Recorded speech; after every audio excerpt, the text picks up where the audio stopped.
ఘనపరచదను.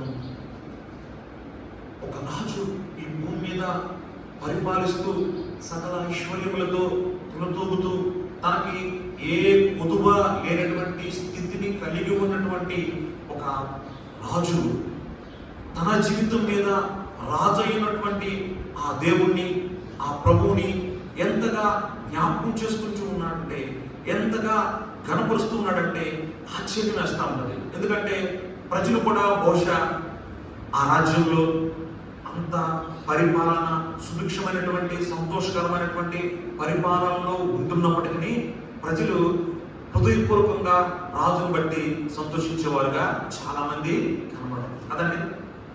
మన యొక్క జీవితాల్లో కూడా అన్ని దేవుడు మన జీవితంలో సమృద్ధిగా అనుగ్రహించినప్పటికీ, అన్ని మనకి చక్కగా సమయానికి దయచేస్తున్నప్పటికీ, ఏ పొదువ లేనప్పటికీ ఎప్పుడు కూడా మనము సంతోషించి ఆనందించేదానికై దేవుడు నా జీవితంలో చేసిన సకల ఆశీర్వాదాలకు అన్నిటిని బట్టి నేను ప్రభువుని స్తుతిస్తాను అన్నటువంటి విధానంలో మనం ఎప్పుడు కూడా సిద్ధపడే వారంగా ఉన్నాము.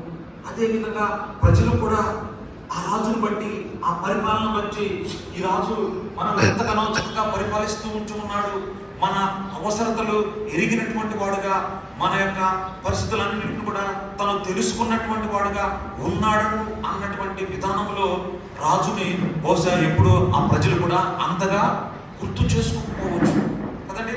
కానీ ఈ రాజు మాత్రం తన జీవితంలో ఆయన నిత్యమైనటువంటి సింహాసనం మీద ఏలుతూ ఉన్నటువంటి ప్రభుగా తను మాత్రం మర్చిపోవటం లేదండి.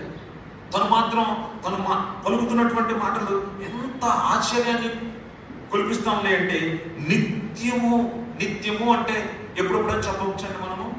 ఉదయమనా, లేకపోతే మధ్యాహ్నమనా, లేకపోతే రాత్రికి పడుకునే ముందనే? లేదు. నిత్యము అంటే తన ఆలోచనల్లో ఎల్లప్పుడూ కూడా ఆయన జ్ఞాపకం చేసుకునేటువంటి విధానాన్ని దేవుని వాక్యం సెలవిస్తా ఉంది. ప్రతి నిత్యము, అనునిత్యము తను ఆలోచించేటువంటి, తను ఊహ ఉండి